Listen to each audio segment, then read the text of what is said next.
নমস্কার, আমি সুস্মিতা। স্বাদে আর আহ্লাদের আরও একটি পর্বে আপনাদের স্বাগত। আজ বানাবো চিংড়ির বাটি চচ্চড়ি। এটা কিন্তু মোটেও কোনো নতুন খাবার নয়, বহু পুরনো সাবেকি একটা খাবার। তবে আমাদের বাড়িতে চিংড়িটা এইভাবে হয় না বললেই চলে। তো কয়েকদিন আগে বাংলাদেশি একটা রিল দেখে হঠাৎ বানাতে ইচ্ছে করেছিল বলে বানিয়েছিলাম। এত সুস্বাদু হয়েছিল, ভাবলাম আপনাদের সাথে শেয়ার করি। চিংড়ির বাটি চচ্চড়ির জন্য একটা মাঝারি সাইজের আলুকে আমি যতটা সম্ভব ঝিরিঝিরি লম্বা লম্বা করে কেটে নিয়েছি। তার মধ্যে দিয়ে দিয়েছি একটা মিডিয়াম সাইজের টমেটো কুচি, একটা বড় সাইজের পেঁয়াজ কুচি, এক মুঠো ধনেপাতা কুচি, দুটো গোটা কাঁচা লঙ্কা দিয়েছি, আর দুটো কাঁচা লঙ্কা আমি চিড়ে দিয়েছি। এছাড়া আর দিয়েছি আমি এই এতটুকু মতো আদা রসুন বাটা। কোনটা কতটা দেবো আমি ডেসক্রিপশন বক্সে লিখে দেবো, চাইলে একবার চেক করে নিতে পারেন।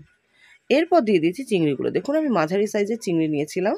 এগুলোর সমস্ত খোলা পরিষ্কার করে, পিঠের ময়লাটা পরিষ্কার করে আমি দিয়ে দিয়েছি। আপনারা চাইলে এর থেকে একটু ছোটো সাইজের চিংড়ি নিতে পারেন, তবে একদম ধুলো চিংড়ি দিয়ে এটা খুব একটা ভালো হবে না, মানে যেই চিংড়িটার মাংসটা একটু মুখে পড়ে সেটা দিয়েই আপনারা করতে পারবেন। এরপর দিয়ে দিয়েছি নুন আর চিনি। চিনিটা কিন্তু অপশনাল, নাও দিতে পারেন। আমার বাড়িতে যেমন মাছে চিনি ইউজ হয় না, তবে এখানে আমি টমেটো দিয়েছি বলে একটু টেস্টটা ব্যালেন্স করার মতো কয়েক দানা দিয়েছিলাম মাত্র।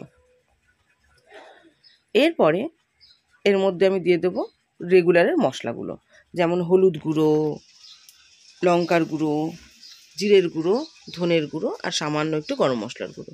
লঙ্কার গুঁড়োটা কিন্তু একটু সামান্য আমি বেশি দিয়েছিলাম, যাতে মানে এই রান্নাটা একটু ঝালঝালি ভালো লাগে। আপনারা আপনাদের ঝালের অনুপাত অনুযায়ী দেবেন।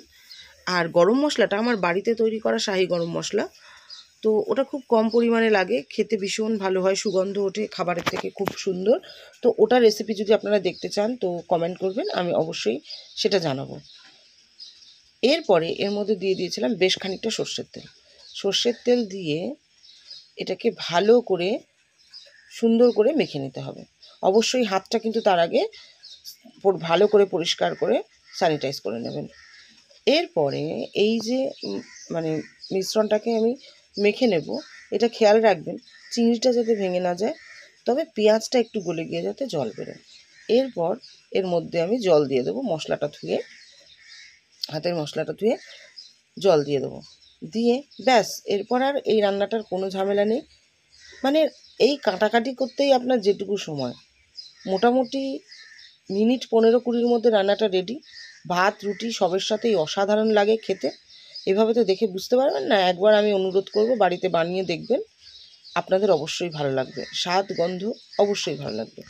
এরপরে পালা হচ্ছে ইন্ডাকশানে বসিয়ে একদম ফুল স্টিমে 10 মিনিট আমি এটাকে ফুটতে দেবো। এই সময় যা গন্ধ বেরোবে, মোটামুটি সারা বাড়ির লোক টের পেয়ে যাবে যে আপনার বাড়িতে কিছু ভালো রান্না হচ্ছে আজকে। নাড়াচাড়া করে নিলাম, মিনিট 10 পর খুলেই আপনি দেখতে পাবেন মোটামুটি 70% মতো আলুটা সেদ্ধ হয়ে গেছে।